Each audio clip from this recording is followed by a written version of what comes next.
Okay, so the webinar has started and we're starting to get some attendees coming in. Just for those folks who are joining us, we will get started promptly at 8:35. We want to make sure we give folks a few minutes to get into the meeting, and a new time for folks meeting with us at 8:30 in the morning. So I imagine we'll have a lot of attendees come in right away, and then attendees join us probably throughout this morning's session.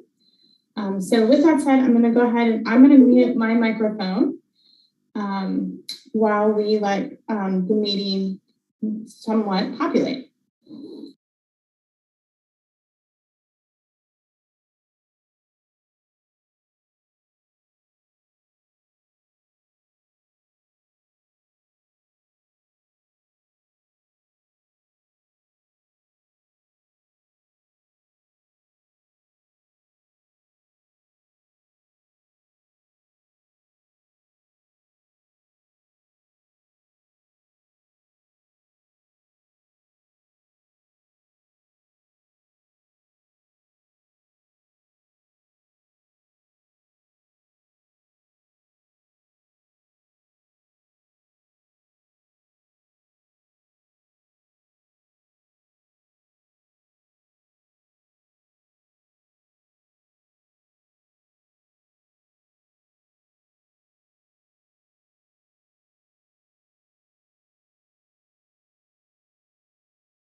For those of you just joining us, we're giving folks a little bit of time to get into the webinar.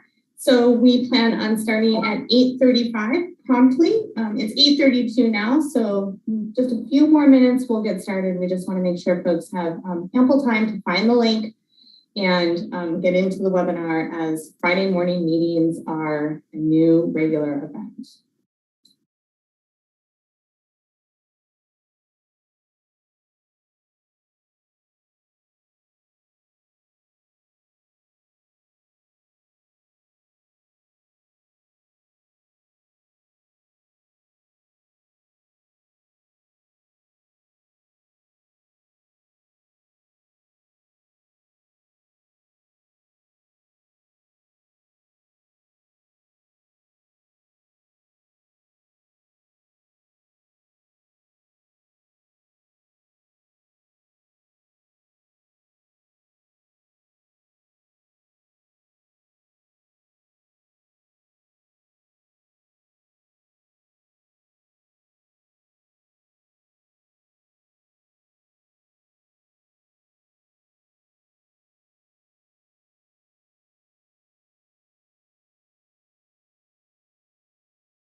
All right, everyone, it is 8:35. We've got about 40 attendees who have joined our webinar. I do imagine we'll have more folks join. And so I just want to introduce myself. My name is Kristen Nevital. I'm the Cannabis Program Director. With us today, we have Nina Holloway, who is supporting us with our live stream. So yes, you will be able to find this meeting on the county's YouTube page. So thank you so much, Nina, for joining us. Nina's also going to take some notes for today's meeting so that we can capture the input coming in from the attendees who have joined us.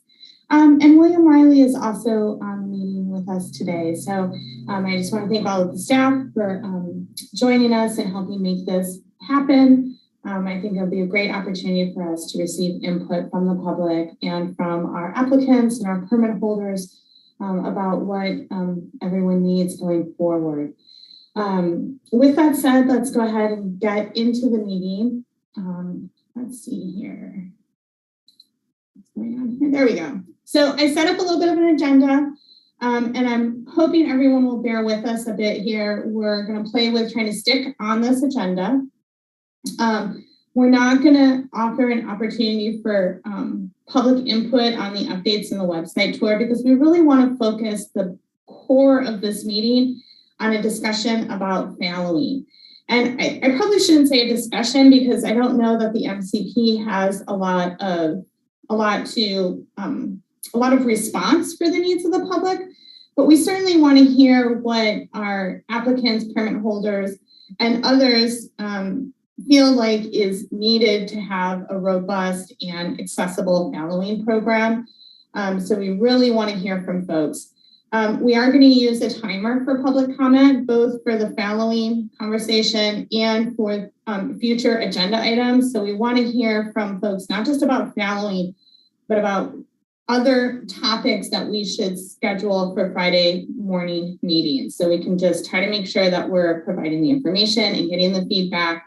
That's, again, most important to our applicants, permit holders, and members of the public. So I'm going to watch the clock, and we're going to do our best to really keep on schedule. And if we need to address or adjust how we manage these meetings going forward, we will work that out as we go. It's new for everyone.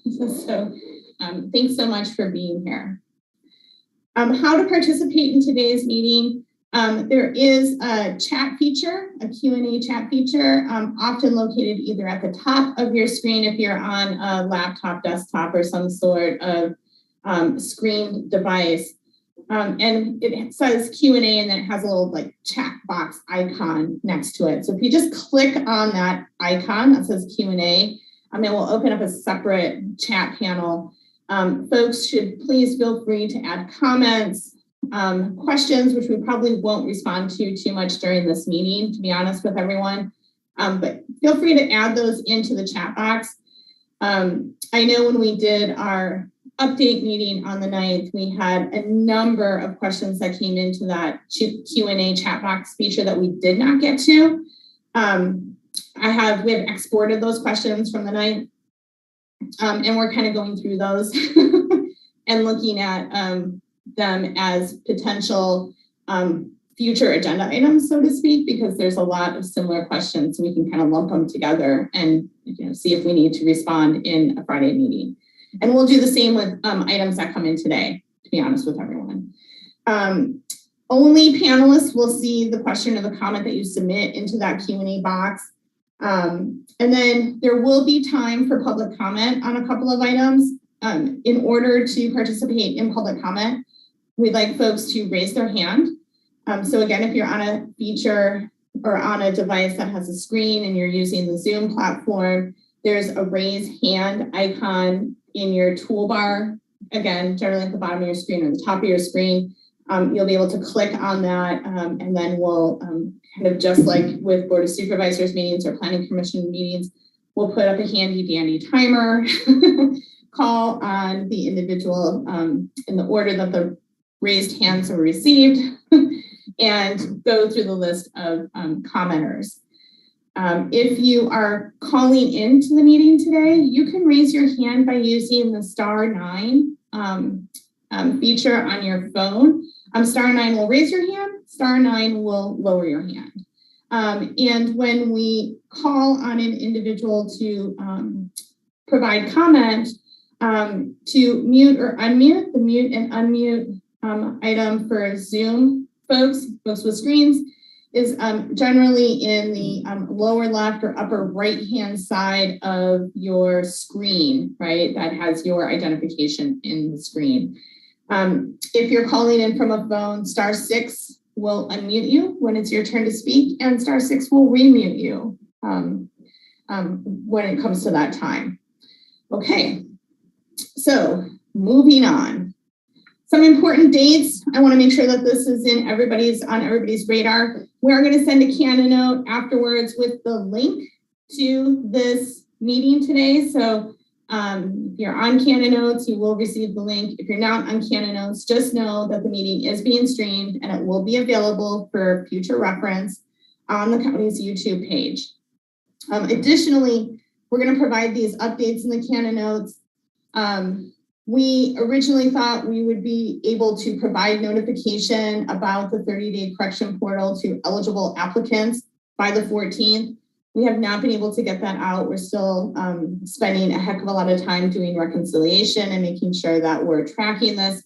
So what we will be doing is pushing forward with pushing that out 2 weeks. So we'll have notifications out by the 28th, which means the portal, corrections portal will not open until March 28th, and then it will close on April 28th. Now I'm seeing a question that I want to address that came in, and I'm just going to address it now. No, weekly meetings do not end on March 11th. We don't have an end date for this weekly meeting series. We just ran out of space on the slide. So we are working on putting together a calendar feature for the website. But we've got a lot of web updates. And so we will get that up there as soon as we possibly can. We will keep going through the end of March and beyond is what we are anticipating. So thank you for that question. We are not ending Friday morning meetings from 8:30 to 10 on March 11th. You can count on them continuing on until we tell you we're adjusting the calendar for one reason or another.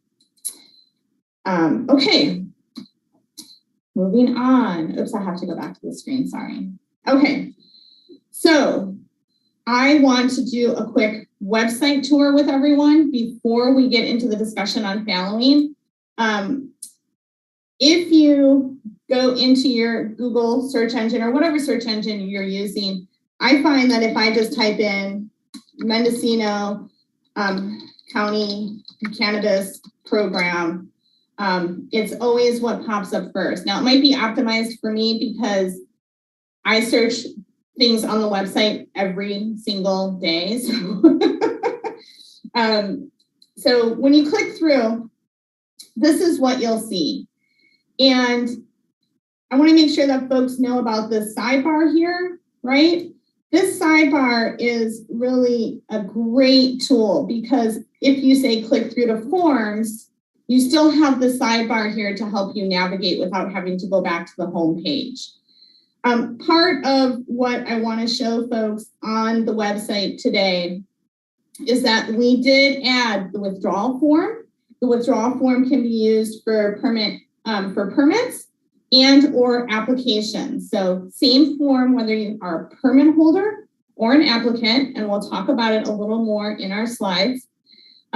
We have added, and I think this might have been on here before, but I can't remember what was here and what wasn't. But just so everybody knows, the notice of application stay form is here, as is the notice of non-cultivation. We'll talk about all three of these in some detail.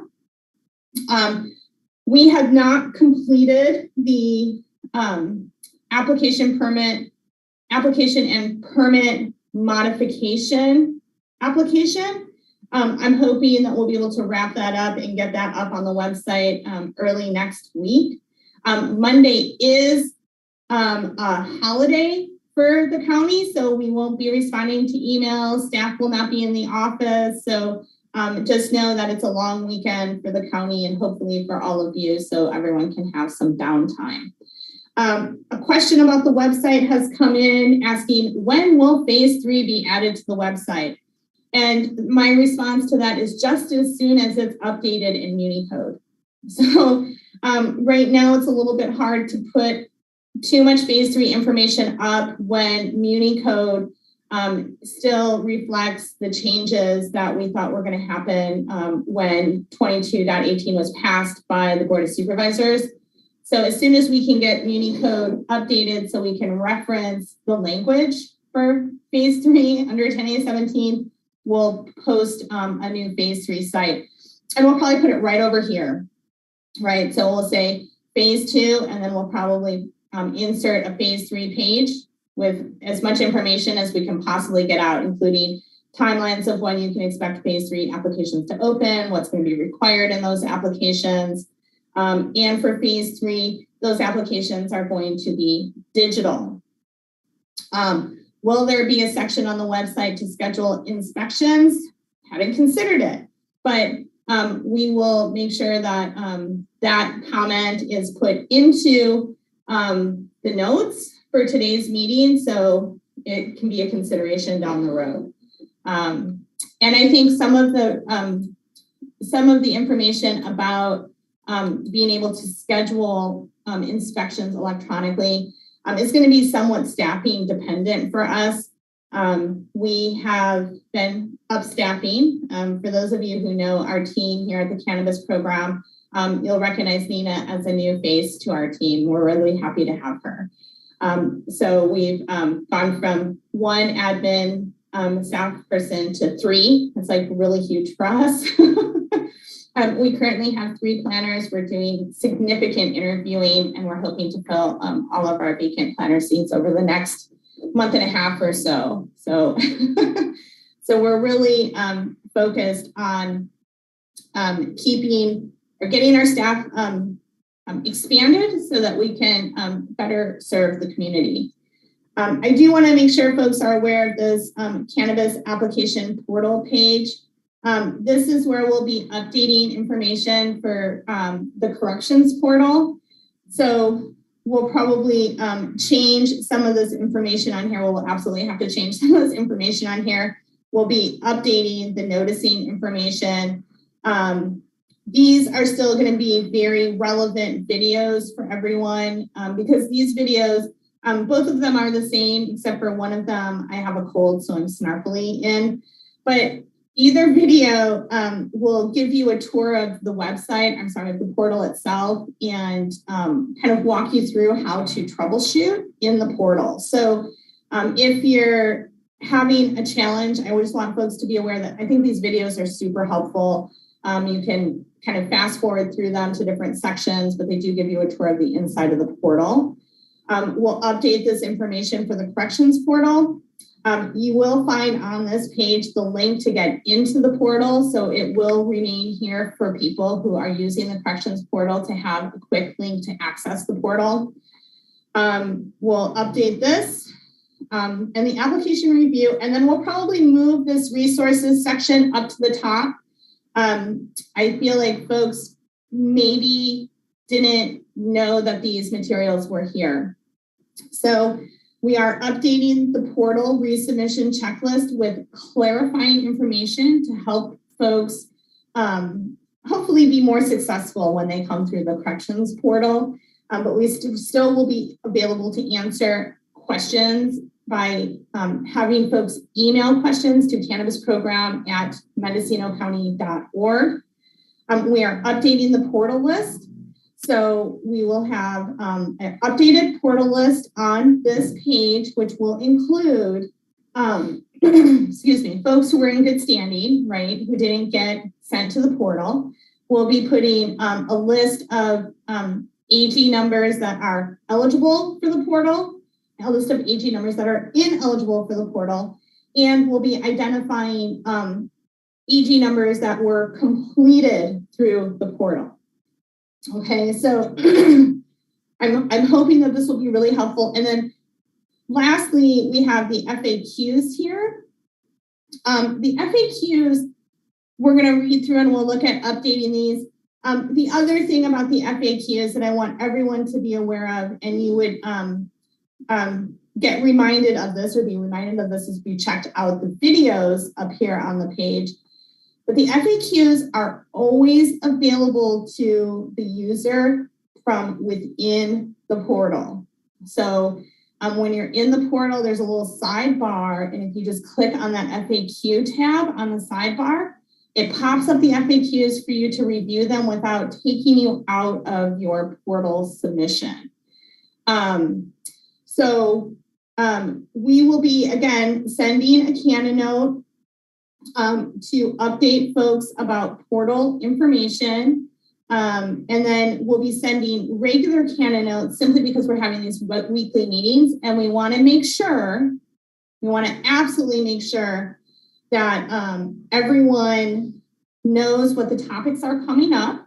And then we'll also give some links or provide some links as we update the website so folks can see, oh, look, modification forms are up and there's a modification page. Great.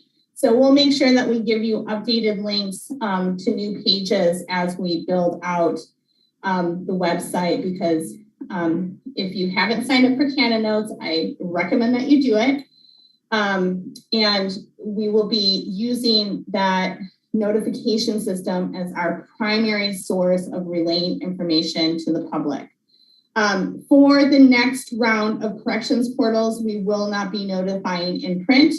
The reason for not notifying in print is because we already have a list of folks who are eligible. We will be notifying individuals directly via email and notifying their agents.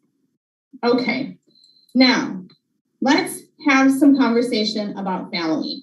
And I don't have too many slides on this, but I do want to repeat some information that we shared last week.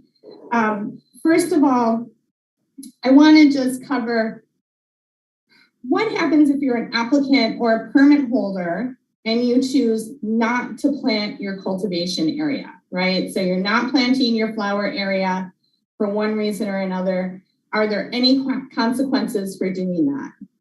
Not with the Mendocino Cannabis Program. So if you're an applicant who chooses not to plant your cultivation area, we don't require that you notify us, and we don't have any penalties or violations in place that have consequences for not planting. And the same is true for permit holders. Permit holders, if you want to maintain operations, but you choose not to plant your cultivated area, your flower production area, that is fine by us. We don't need a notification. You don't need to update your site plans. You're not required to do a non-cultivation, and it's perfectly fine. But I do want to also acknowledge that we've been getting some somewhat mixed messages about what folks need. I think folks aren't very familiar with the notice of application state or the non-cultivation opportunity that we'll talk about. And I also want to make sure folks understand that these two programs, the notice of application state for applicants and the non-cultivation opportunity for permit holders, they actually were developed some time ago before I was with the county. And they were developed via an ordinance amendment to 10A17. For the purpose of today's public comment, we are having lots of conversation with County Council and the ad hoc about fallowing specifically. So we're really looking to get input from participants in today's meeting about what they need, and specifically, what about these programs doesn't work for you? So we can thoughtfully look towards addressing the fallowing issue to the best of our ability. Okay, so notice of application state overview. So on the website, you'll be able to find the notice of application state form. It is just for applicants. If you have a permit, an annual permit, you would use the non-cultivation form. There's no fee associated with filing a notice of application state. And a notice of application stay may be filed in order to prevent the denial of an application for a phase 1 permit based on inactivity for a 1-year period. And that 1-year period starts when we receive the notice of application stay. So if you sent a notice of application stay to us on February 1st, and here it is the 18th, and we haven't processed it, when we do process it, we'll be backdating it to February 1st when we receive that notice of application stay. An applicant may only file a notice of application stay one time per the permit application process. So if you've already filed one, you're not eligible for a second one, according to how this was developed some time ago. Notice of application stay does not prevent the department from continuing the processing of an application, but in order for us to process an application, whether it's a currently cultivating application or it's a notice of application stay application, we have to have complete application materials. So if you're on notice of application stay and we're sending you corrections letters because you want to continue with processing your application, we need you to respond to those corrections letters and provide the information so that we can process the application. Otherwise, we'll table the application, so to speak, until just before the applicant comes off of the notice of application stay. And when you're on notice of application stay, you can notify the county at any time in writing that you want to lift your notice of application stay and plan and conduct cannabis-related activities. Upon ending the notice of application stay, the county will notify the applicant of in writing of what is required to complete the application. So ending the NAS means that we're going to send you a corrections letter, right? Or perhaps a letter that says your application is complete and we'll move forward with getting it assigned to a planner for review. After filing a notice of application stay, the county will inform the state of California that the applicant does not have local authorization to cultivate cannabis for the period of the application stay. I get a lot of questions about why this was put in there, and I have no answers for folks because, again, this policy significantly predates my participation or working with the county. So I don't know why they did that.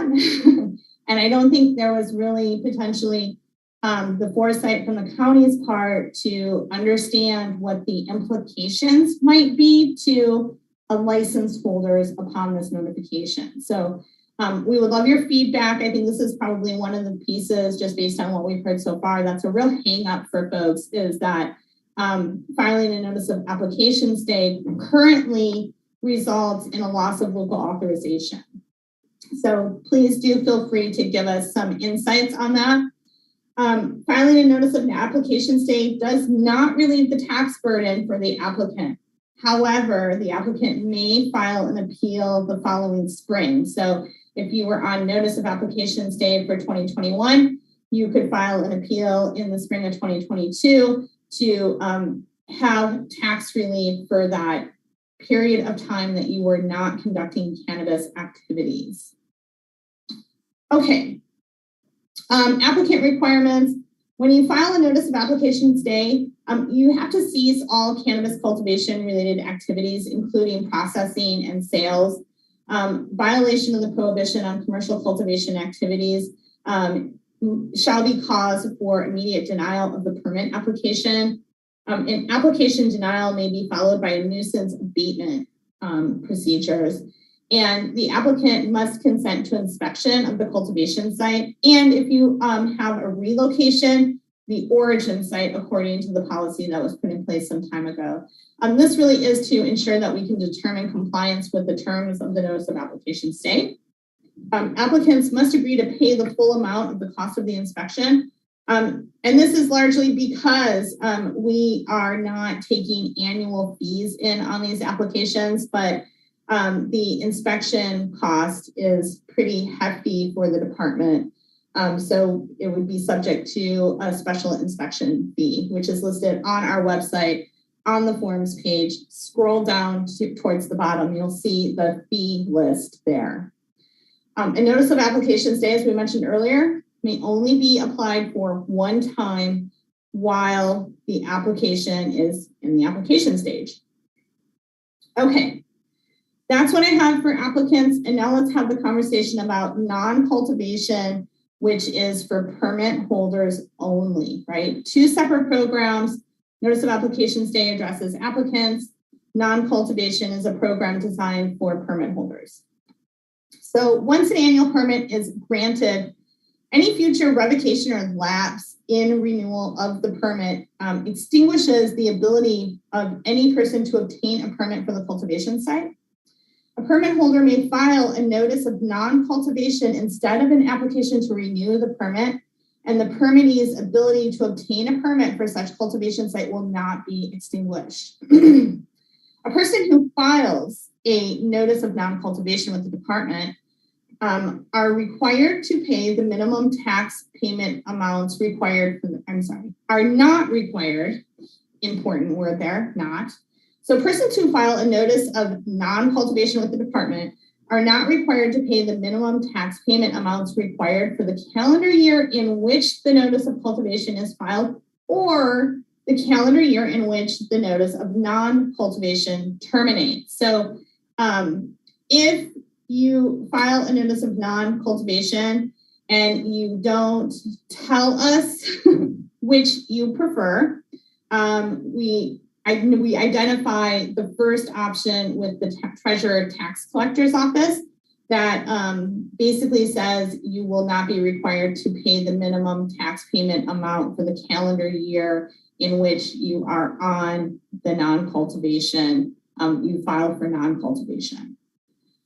So after filing the notice of non-cultivation, the county is supposed to inform the state of California that the permit holder does not have local authorization to cultivate cannabis for the 1 year non-cultivation period. I don't know why they did that. Again, I'm assuming they didn't really understand at that time when the program was developed the consequences that they might have for an individual's license. But it is what is currently in the policy that was developed pursuant to language in 10A17. Okay, so for permit holders, when you go on notice of non-cultivation, you must acknowledge and declare that you have ceased all cannabis cultivation activities, including processing, sales, right? And you cannot have cannabis on site in excess of personal cannabis amounts, right? So same as what's allowed for NAS, right? You have to cease all activities. Violating the prohibition on cultivating in excess of personal cultivation or conducting sales and or conducting processing is considered a violation of county code. It's subject to administration, citation, and penalties, and may be followed by nuisance abatement procedures. The permit holder must consent to inspection by Mendocino County at any time and without any notice. So general inspection protocols pursuant to 10A17 is that we provide 24 hours notice before inspection. However, with notice of non-cultivation, it removes the 24-hour notice for inspection. The permit holder may only file a notice of non-cultivation once during a 5-year period. Okay, let's talk about application and permit withdrawals, right? Because this form is on the website now. And I always want to make sure folks are very clear about what this does. You don't need to request it anymore. It is on the website. I apologize for not updating this slide to state that, but it is on the forms page of the website. The form information, we're going to ask you for the applicant's name, the AG number, the permit type, the assessor parcel number, and the cultivation site address, as well as the reason you are choosing to withdraw your permit or your application. You also need to, as an individual or an entity withdrawing your application or permit, declare that all cannabis and cannabis products have been liquidated and that no more commercial cannabis is left to sell or otherwise dispose of. And then upon filing the executed form, program staff will contact the TTC to notify them of the business's closure And just like with the notice of application stay, and I didn't say it with the notice of non-cultivation, but also just like with the notice of non-cultivation, we will utilize the day that we received the withdrawal notice as the first day of the business's closure. And this is important for tax purposes to make sure that when an applicant or a permit holder withdraws their application or their permit, that if it takes us 2 weeks to get it processed, they aren't subject to taxes in that 2 weeks. We'll make it retroactive with the Treasurer Tax Collector's Office. That's how this has worked traditionally and has worked well, frankly. Withdrawn applications and permits, very important point here. They cannot be reinstated. So you can't withdraw for a year or two and then contact us and ask us to take you off of withdrawal. There's not an option for that.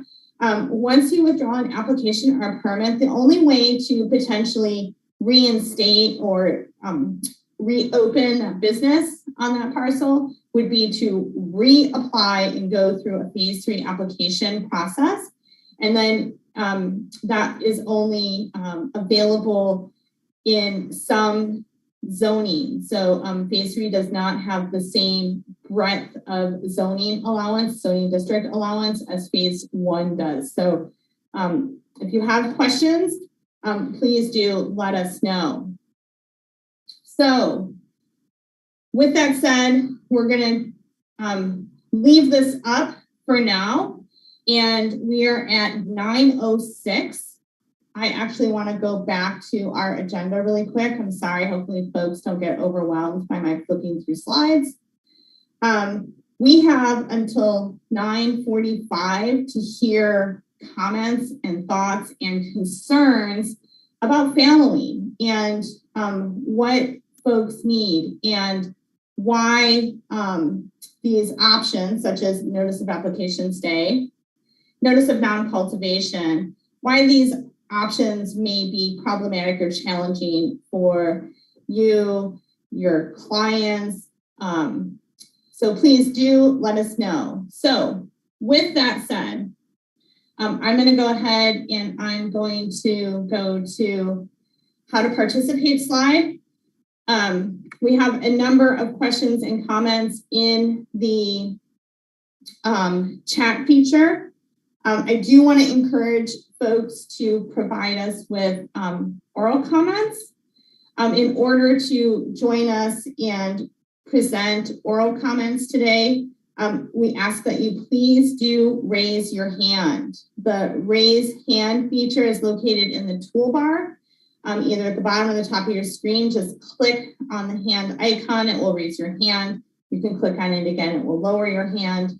If you're calling in from a cellular device, a phone, you can use *9 to raise your hand. So hopefully we get some robust input today. That's really what we're looking for. I have the meeting timer set for 2 minutes, but because we're doing so well on time, I think I'm going to go ahead and set it for 3 minutes if I can just figure it out here. Kristen, if you click on the 2, you can change it to a 3 in the actual thing itself. Yeah. Oh, thank you. I really appreciate this. See, learning as we go.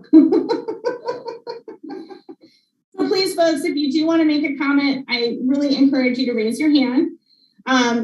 Currently, we have one commenter prepared to speak this morning. So I can see that Paul Hansberry and Susan Tibbin are on the line.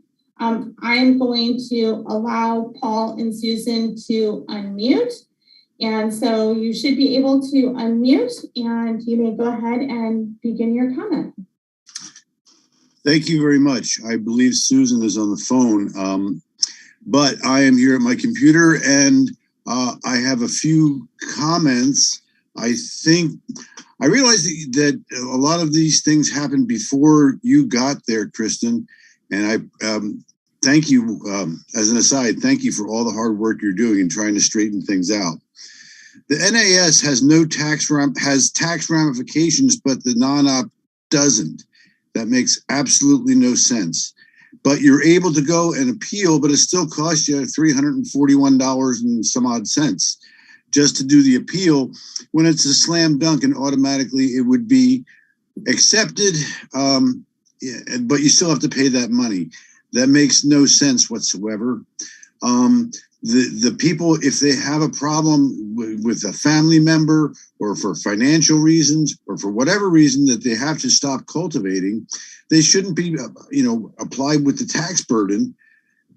Further, the notification to the states, which conceivably could jeopardize the person's permit on the state level, we realized that perhaps the people were not ignorant, unaware of the consequences.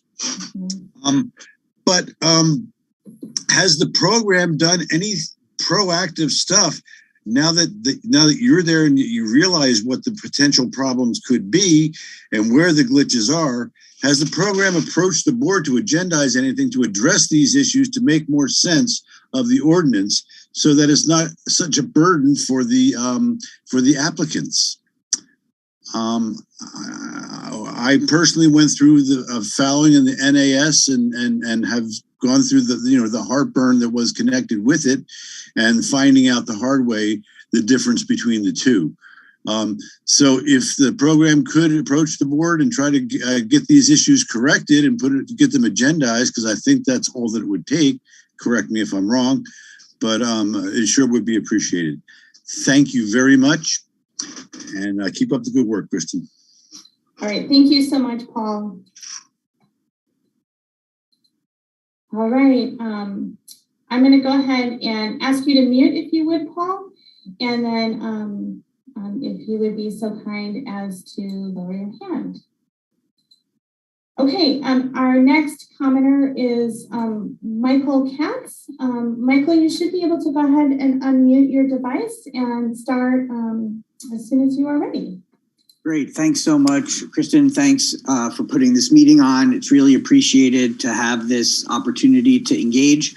I just want to Paul's question, I know that there has been proposed to the Board of Supervisors through the ad hoc and to Chair Williams, and I believe to the program as well, the fallowing program that was proposed by Hannah Nelson. It does allow for the life support systems that we feel are essential for people when they're going through this, such as the ability to maintain genetics and the ability to sell cannabis products. So I think it's pretty clear that the challenges from everything from the state notification down to the fact that folks are still being taxed if they're not cultivating, and that given the drought and other market conditions, there's this arbitrary timeline of a year.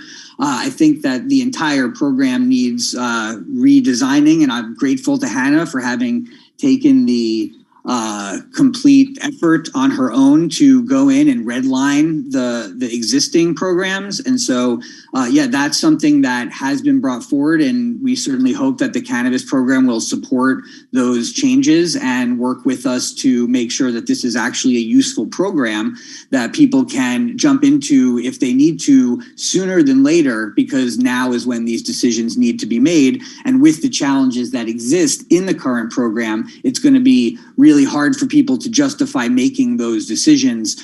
We really need to give them more flexibility. So I guess, does the cannabis program have a position on Hannah's proposal, and how do you feel about creating the changes that have been suggested? Thank you. All right, thank you, Michael. I'm gonna thank you for muting, and I'm going to remove your permission to talk. We don't have any additional hands raised at this time. So please, if you'd like to make a comment about fallowing. Okay, so it looks like we just had a couple more folks get into the queue for comment. Our next commenter will be Hannah Nelson. Hannah, I have given you permission to unmute, so you may begin your comment. Thank you. Piggybacking on Michael's question, the specific proposal that I had worked on and submitted to the ad hoc included provisions for being able to continue to dry and store. And then, of course, if you still have a state license to sell, actually to do any of those activities. And those are some specific provisions that are not accounted for in either the NAS or the non-cultivation form programs that are currently available that are critical. And these specific provisions were proposed not based on my own dreaming up of things that I personally would like because I'm not a cultivator, but after talking to extensive cultivators.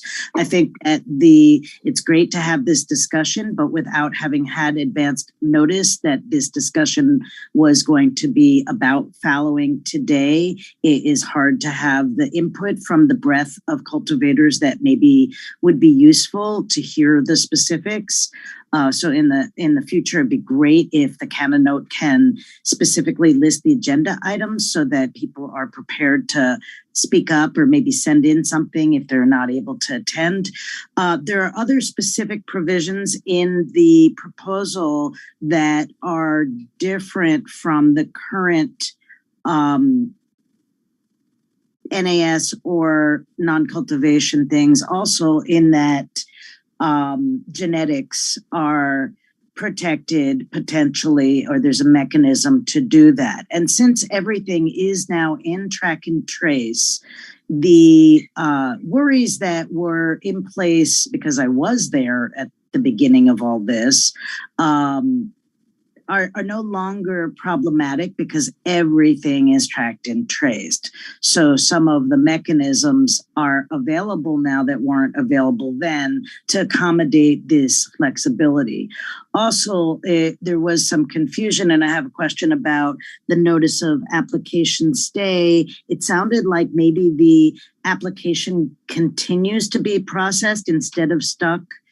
And that's another feature of the proposal, is to make sure that both applications continue processing if that's what the applicant wants, or that the CEQA materials can be continued if it's a non-cultivation for an annual permit holder. So those are some additional specific features that are different in the proposal that I made from what exists. So if you could comment on those particular, I'd appreciate it. Thank you. Thank you. If you'd be so kind as to mute your phone, I'm going to go ahead and remove your permission to speak, Anna, and I'll respond to just a couple of things here quickly. So again, I really want to encourage folks to sign up for Canna Notes.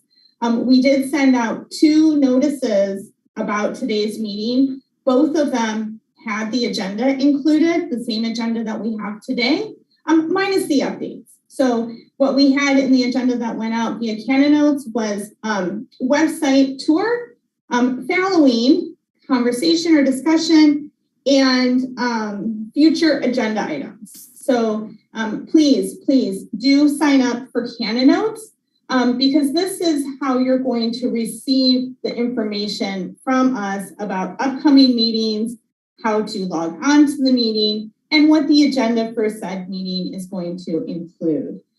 And a couple of things, confirming what we talked about earlier with notice of application stay. It does allow for the application to be processed or continue to be processed, but we do need complete application materials in order to process any application. Notice of non-cultivation, there's nothing in the current language that would prohibit us or indicate to the department that we should not process an Appendix G that was submitted. So I don't think that that's actually an issue. We could very much so process the Appendix G as long as no changes were being made to the site in the future. So I just wanted to be clear that those pieces are not a prohibition. And then I also want to make sure that folks know, when you go to the forms page and you pull open a notice of application stay and or the notice of non-cultivation form, the information we've provided in these slides is taken off of those forms. So there's a tremendous amount of information on those forms. So if you're like, gosh darn it, I don't remember what all the details are of notice of application stay or notice of non-cultivation, you can just go to the forms page of our website and you can open the notice of application stay, and all this information is there about NAS. You can open the non-cultivation form, and all of the same information is there on that form. So I basically just peeled it off the form and put it into slides. So just so you know, it's out there and available for folks. So with that said, I want to go back to comments if we may. And our next speaker is identified as Tamara. So Tamara, I have given you permission to unmute and you may start your comment.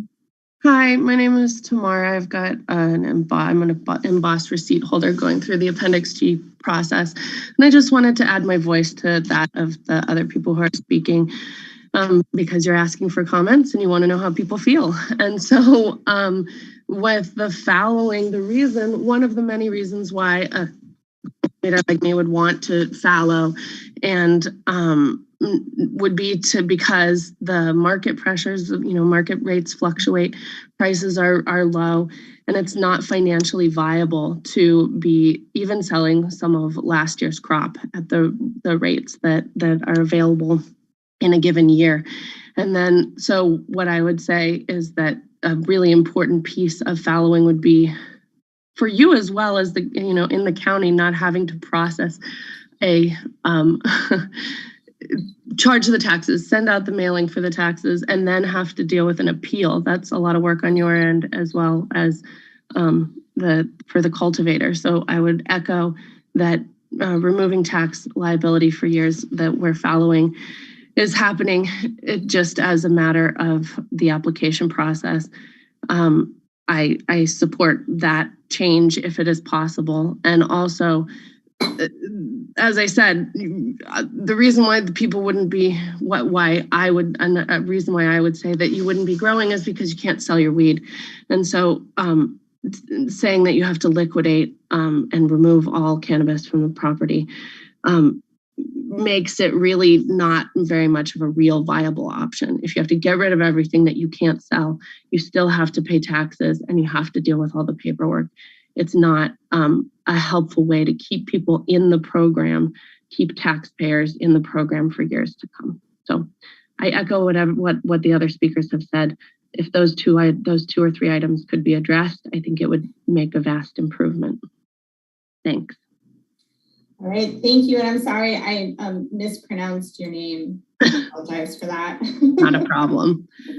All right, if you'd be so kind as to thank you for muting your phone, I'm going to remove your permission to speak. And our next caller is Monique Ramirez. Monique, I have given you permission to unmute your device and begin comment. Hi, thank you so much. The first thing I wanted to just acknowledge is that I did receive the notice for this meeting, but it didn't come through until last night at like 6 o'clock. So it's not a whole lot of notice for people that may have wanted to attend this meeting this morning. So just wanted to bring that to your attention, and hopefully in the future we could have the Canna Notes provide awareness to when these meetings are happening a little bit sooner or a little bit farther out in advance.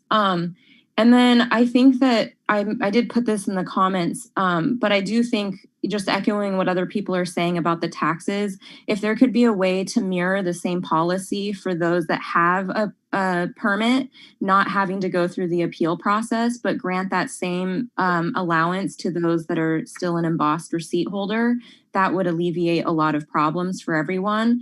And I don't understand why that policy is different for the two types of applications. So if maybe you could provide clarity on that, that would be helpful to the community. And I really want to just reiterate the comments that Hannah has brought forward and in her discussions with the ad hoc. I think that, bringing up some of these points about keeping genetics alive and stuff like that, that's really important to a cultivator if they are going to take a pause, especially because those kind of things are what keep their business going into the future, their seed stock. And so if there's an allowance to be able to let that activity still be conducted and of course not be sold in the market if it's for seeds and stuff like that, that's one thing. But I do believe at the state level, like, you can still continue forward with your operations in other ways. And I just think we should mirror whatever the state allows at the county level to just create as much opportunity for cultivators to continue staying successful, because the whole point of fallowing is to stay in the game. They're taking a pause for lots of reasons, and financially it's the most responsible way to keep their funds afloat so that they don't just tank as the market is crashing, or just all of the different reasons that somebody may need to fallow. So just keeping that in mind, that that's the spirit of it. It's not that people are trying to give up. They're actually holding on as tightly as they can to stay in this program. And I believe that the recommendations that have been brought forward by Hannah are really great. And I just wish that we could hear a little bit more reasoning why or why not those things can't be a possibility for cultivators. Thank you so much. All right, thank you so much for your comments. If you would be so kind, thank you for muting. I'm going to go ahead and remove your permission to speak, and I'm going to lower your hand as well. So it pops the next speaker to the top. All right, our next speaker is Ron Edwards. Ron, I have given you permission to unmute and begin your comment. Yeah, thank you, Kristen. And as others have said, I appreciate the knowledge that you have brought to this. However, it's a bit frustrating because I'm looking at my Zoom screen and it says question and answer, and yet we are still in the comment phase of always making comments. And you know, we hear that we should bring red line suggestions, but you know, you are in the county. I mean, I almost see you like, you know, we're flying the plane analogy, and we've made a quick stop at an airport, and we've picked up a pilot that's on a deadhead flight, and you're in the back with us, and you know, there's a problem, and you say, hey, here's the solution, but you know, how does that solution get from the back of the plane to the front, to the board? You know, how do we get these agenda items? As you said, you have pointed out that this whole idea of fallowing, and other people have brought it up about genetics. And, you know, with your background and, you know, my nursery background, these cultivators can't get their genetics to a nursery. So, you know, if we're trying to keep this all smooth, how do they maintain those genetics if they're going to be fallowing? And, you know, with the drought and so forth, it would just make sense for someone to make a decision that if their well is not producing well now, that they may want to fallow for a year, or, you know, if the drought lasts longer. So how do we get your expertise to bring these items to the board so that you can say, hey, I am your director that you hired me to run this program. I've identified these problems that happened before I got here. I'm suggesting these fixes along with the community. So those are real things that we could really use your help on, clearly defining. Maybe it needs to be a workshop. You know, are we taking these weekly meetings back to the board and saying, hey, board, I held this meeting and these were some issues that came up. So it would be nice if we have a clear way to go forward, get the fallowing and all the issues that you have actually identified in this that are inconsistent, that based on your knowledge need changing. Thank you. Thank you so much. I appreciate those comments, all of the comments, to be honest with everyone. I do want to just address a couple of things. Ron, if you would be so kind as to mute your microphone, that would be fabulous. And then I'm going to remove your permission to speak. So thank you for that. Our plan with these meetings is to make sure that when we send out the link after this meeting, we'll be following up by posting some notes to the website about the meeting. We'll be folding the topics and the issues raised in these weekly meetings into our report to the board, our monthly report to the board. So these items will get back to the board. I want to acknowledge that the reason why we chose fallowing for this first meeting is because the ad hoc has brought it to our attention, has brought the red line that Ms. Nelson put together to our attention. We've had discussions about it. And we know that Supervisor Haschak has a desire to bring this to the March 2nd meeting. And so we purposefully agendized the fallowing information session for today so that we have some time to better understand what it is that the community is asking for and what the community needs, so that we can have a more educated and thoughtful conversation with the ad hoc and county council about how we might accomplish some of the community's needs.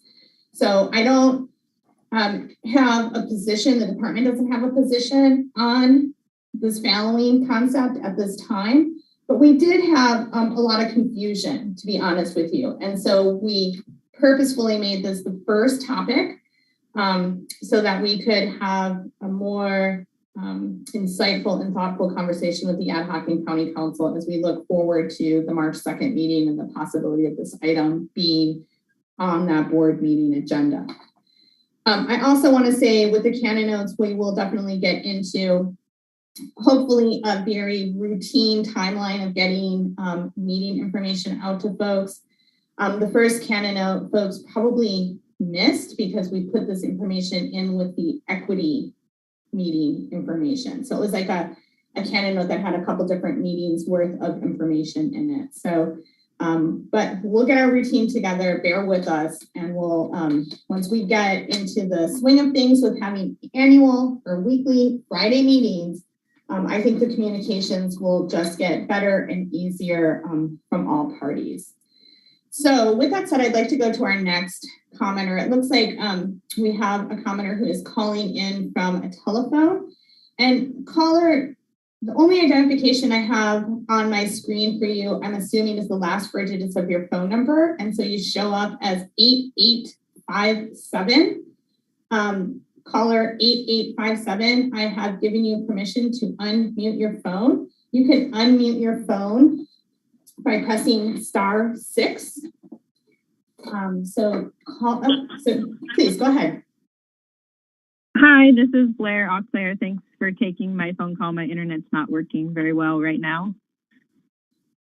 Yeah, I just wanted to first off say thank you so much for this discussion and kind of this open forum to be able to share these ideas. I think definitely wasn't quite aware that this would be the format that it was in, and really appreciate it and hope that maybe there would be some opportunity for folks to chime in who maybe did not know that this was, you would be taking so much public comment on fallowing. I personally am not planning to fallow, but as a cultivator and speaking to other folks who would like to fallow, I just have a couple comments I would like to share.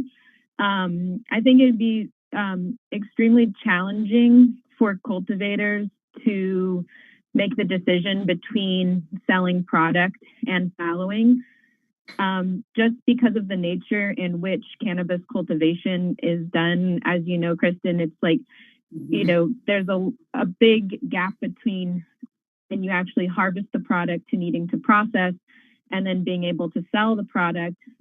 It's very likely that needing to fallow and selling product will be overlapping. And it takes a while to sell product, especially if it's a cultivator who's only doing outdoor or something like that. And so to have to make that decision, or if they would need to then potentially get it to a distributor, often it would be many distributors charge a per monthly fee for storage. What could add on to the cost of things with already a really low price would just be extremely challenging. And it's not like the product won't still be in metric. And I think that they would still have to pay the cultivation tax on the county level for product sold. But what we're talking about not having to pay a minimum cultivation tax is during that time that they're actually not cultivating for that year. So I think that there could be a relatively clear distinction about that. And then the other thing too, just echoing what other folks are saying about, you know, the importance of needing to keep genetics, whether that's moms or, you know, growing some seeds out or something like that to ensure the viability of those seeds and those genetics, I think is super important, especially here in the Emerald Triangle where, you know, we're really known for our craft cannabis and genetics. And I think that, you know, those are probably both things that were not thought about when these documents were created. And so that's why it's important. And I thank you for having this discussion now as we're trying to figure out and evolve through this process of legalization. Thanks for the time. Hey, thank you so much, Blair. I want to ask you a quick question because you touched on something that is new for me as far as what I think I heard you say. I want to say that I think a lot of the reason why there's a requirement for the non-cultivation folks to not have any cannabis product on site is because of the gross receipts tax, right? So if you have cannabis product on site and you're selling it, it creates tax liability. Oh no, I can't hear you. Well, let's see if I can get a little closer to my mic. I have a kind of a hokey pokey microphone here, so I apologize. So I think what I heard you say is that why not under fallowing eliminate the minimum true-up requirement, but then allow folks to still have cannabis and cannabis product on site so long as they report their gross receipts when a sale occurs and pay the gross receipts tax. So it looks like we lost Blair, but that's an interesting concept. And so I appreciate it. And if folks want to add some additional insights to that as we go forward, we'd be happy to hear them. With that said, our next commenter is Sam De La Paz. Sam, I have allowed you to unmute. So if you'd be so kind as to unmute, you can start your comment now.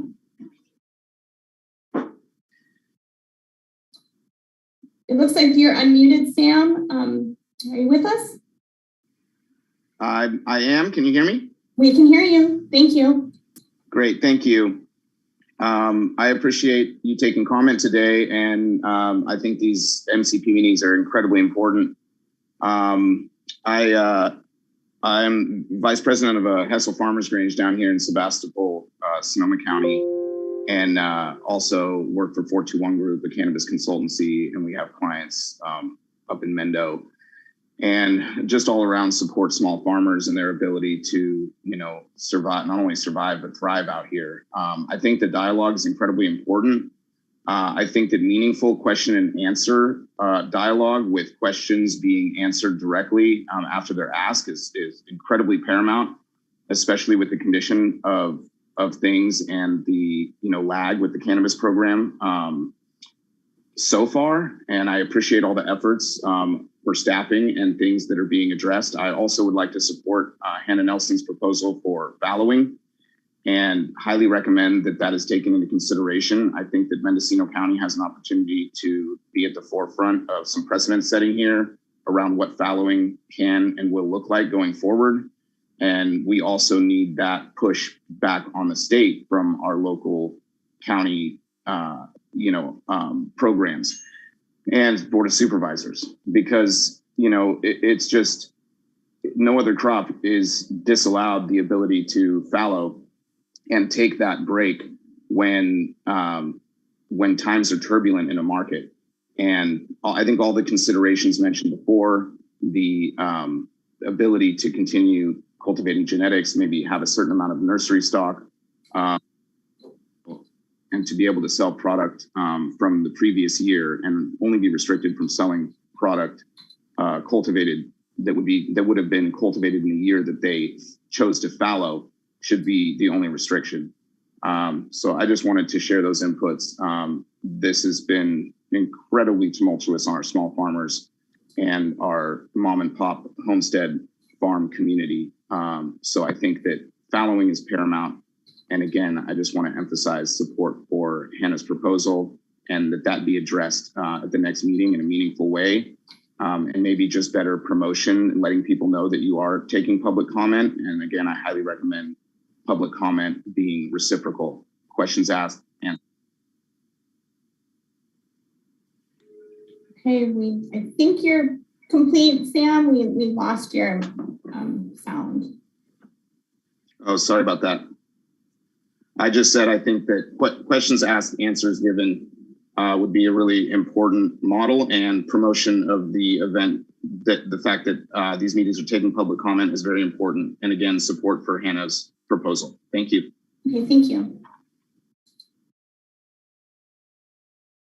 So quickly, part of the reason for not responding is that we don't have, as a department, permission to make changes to the ordinance, right? So we're working with the ad hoc, and we're working with county council to explore options, but we don't really have answers right now. So we can't, it would be inappropriate for us to get out in front of the conversation too much and make any promises or suggest any directions to be taken. So I just, it's a little challenging in that way. Okay, so we have a little more time. A couple of folks have raised their hands for a second comment, but I want to go to a phone-in caller first before we go back through any of the folks who have already commented. So caller ending in 8857, I'm going to go ahead. I've allowed you to speak. If you would be so kind as to unmute your phone, you can begin your comment. And if you're having challenges unmuting, it's *6 to unmute. Hi, this is Blair again. Sorry, my phone dropped the call, but it sounds like maybe somebody had, I didn't hear the question you were asking before. So Blair, I thought it was interesting that you had asked or potentially suggested that under fallowing, maybe it's the true up that's eliminated, but if folks are allowed to maintain product and material on site, that they would then be required to file their gross receipts upon selling material so that they then paid taxes on any gross receipts that occurred during the fallowing period. Was I understanding that suggestion correctly? During the year that they're fallowing, they would not be accountable for having to pay a true up tax.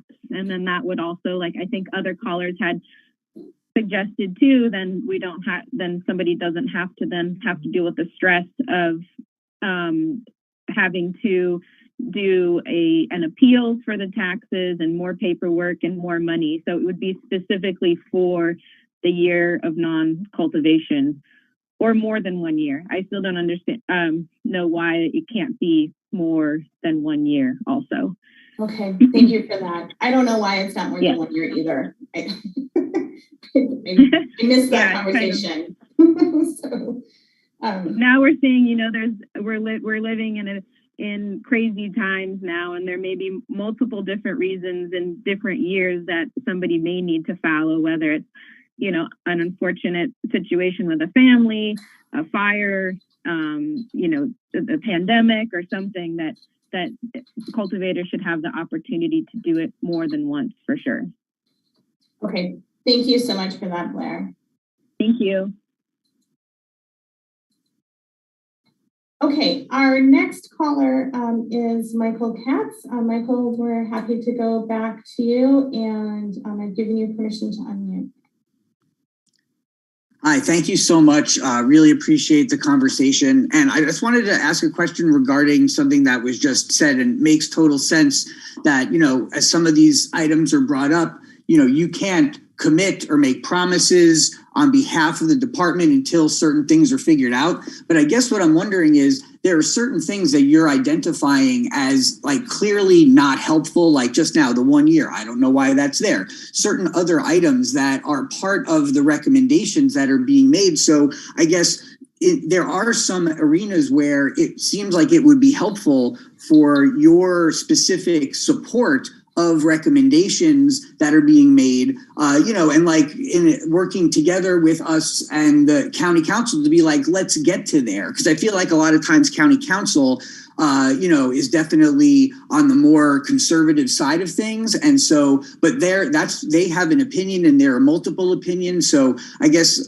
just more trying to say that your particular recommendations will carry so much weight with the board because of your experience, because of your history. And so for you to come and say something like, hey, it would be really beneficial for these genetics, for folks to be able to keep their genetics, or for folks to be able to do this and that, I think that could be a really key part of this process, working beyond the ad hoc and with the larger board. And so I guess I don't know if this is a question or just a call to action, but I feel like that would be really impactful, and hopefully we can work together on some of those things and help them get facilitated. Thank you. Great, thank you for that, Michael. And I just will quickly say that the reason why we're having this meeting is so that we can have a more thoughtful, meaningful conversation with the ad hoc. I mean, we did not necessarily understand what was being asked of the county in the materials that were brought forward. So we're like, okay, let's ask the questions, right? Hence being here for our first conversation on our first weekly meeting. So it's really so we can gather the information so that we can try to be helpful, right? In the conversations with ad hoc and county council. And so we're starting the process today, and hoping that it does provide a way to streamline the needs of our permit holders and applicants into meaningful change that helps you all be more successful, frankly. Monique, you have your hand raised. We're going to go to you next. And then after Monique's comment, we're going to switch into our next and our last agenda item. So Monique, I have given you permission to unmute your microphone and you may begin your comment. Hi, thanks again for letting us continue this discussion and also making clarification that this is really about us providing input and that you're not able to necessarily provide answers to our questions. So that's good to understand. I just want to touch on the topic of the true up and stuff, and just that depending on when a person fallows, they may still have remaining inventory from the previous growing cycle or season. So to be able to continue to move that through the product, through the supply chain is really important.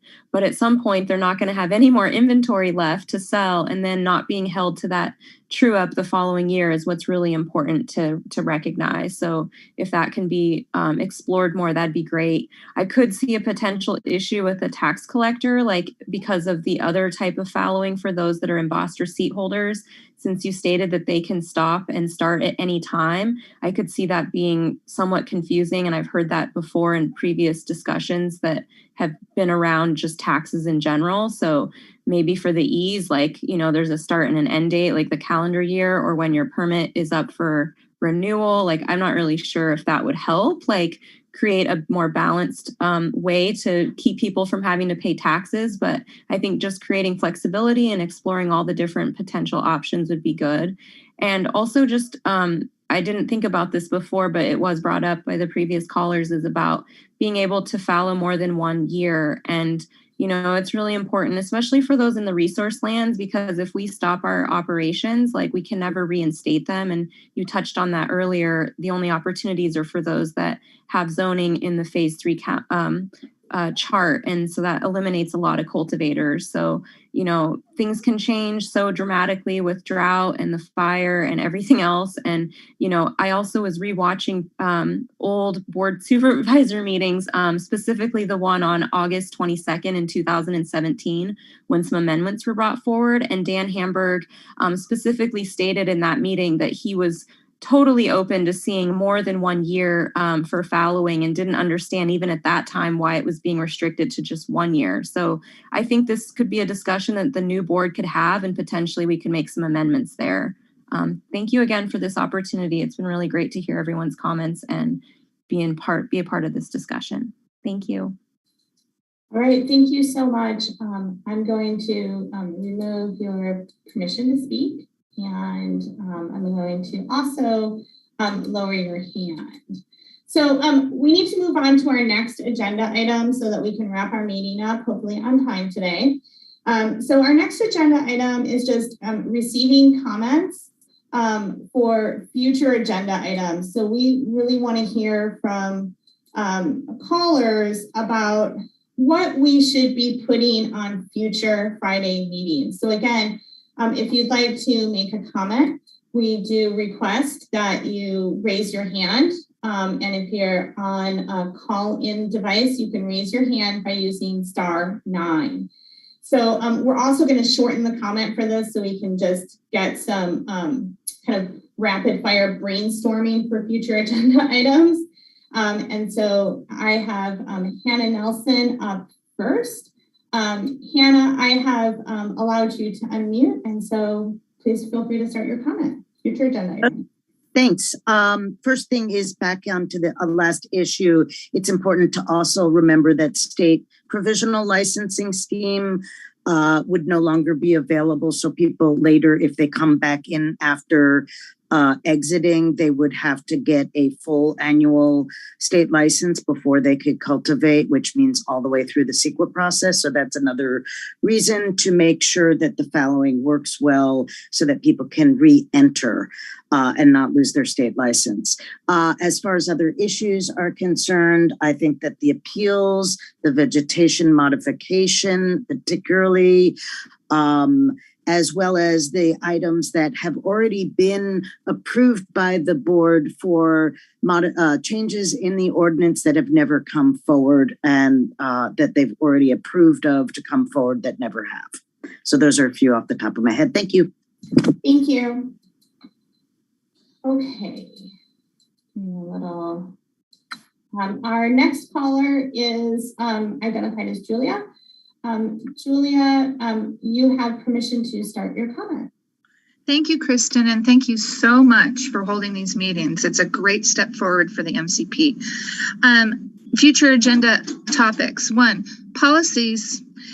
There's a lot of things that aren't defined that really need definition to be able to address in any logical way, in my opinion. Also, what Hannah said, bringing forward the approved changes to the ordinance that have already been approved that never were brought forward by staff. That, I'm not saying that's you, it's prior staff or no staff. I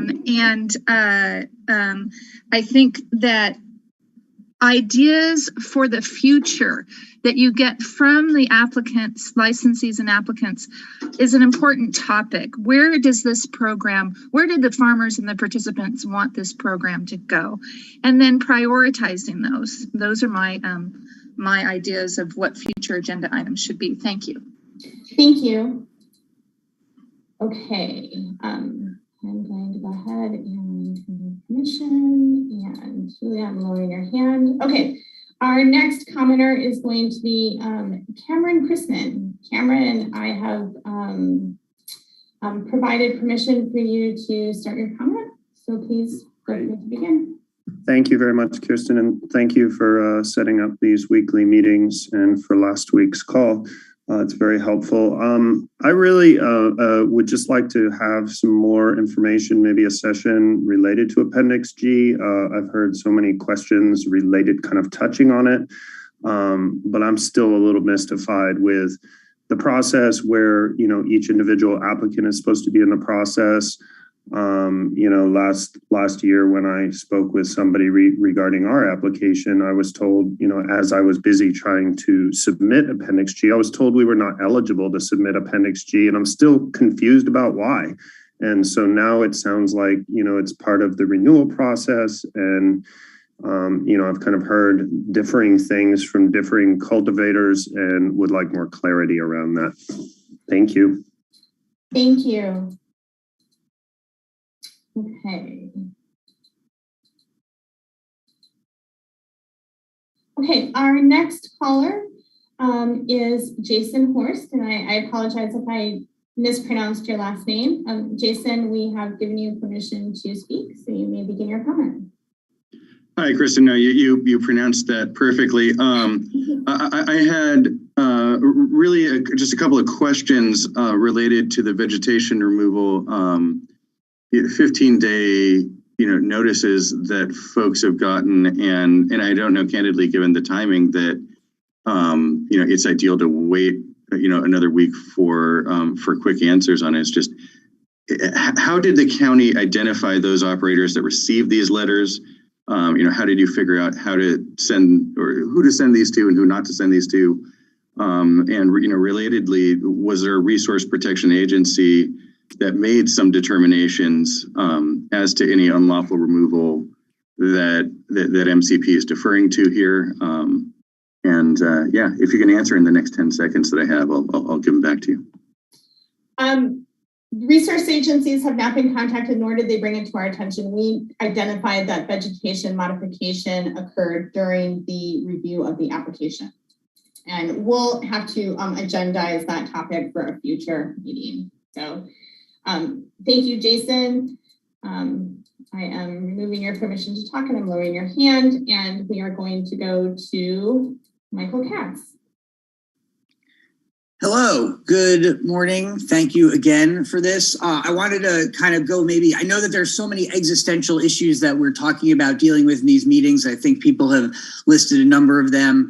Appendix G, there's certainly more. We're going to be talking about the equity program and seeing how that rolls out. Obviously, we have the meeting coming up about the local jurisdiction grants, but I also think it could be good to engage in the conversation about the mission statement for the Mendocino Cannabis Program, in the sense that, there is a relationship between the regulators and the regulated, and we're building a community here among all of us. And so I just think that could be this could be a good forum, not to take the bulk of the meetings, but just, to have that conversation at some point or throughout to get to a place where we can all come to an agreement on what that mission is and how we can achieve it together. Thank you very much. Thank you. Okay, and I believe our next individual, because we are at 9:56, is going to be our last commenter for today. And it's also, there's no one in the queue after our next speaker, so I think it works out perfectly. So I have Chantal, you are our next commenter, and I have given you permission to go ahead and unmute your microphone and begin. Good morning. Can you hear me? We can hear you. Okay, great. Thanks again. I'll echo everybody else's offers of gratitude for this opportunity to give feedback and to have a little bit more of a form of the back and forth dialogue. These are the list of things that I've contemplated, and echoing some of what other folks have already shared as far as future topics. The first one is kind of a zoom out as to look at what levels of accountability, transparency, and timelines for processing for all of the different documents that are submitted to the county. Can we shift to something where there are definite and finite timelines for the county to process, similar to how CDFW LSAs are? The next ones have to do with also how is communication and efficiency of processing happening? Can we please shift to a standing committee and away from the ad hoc?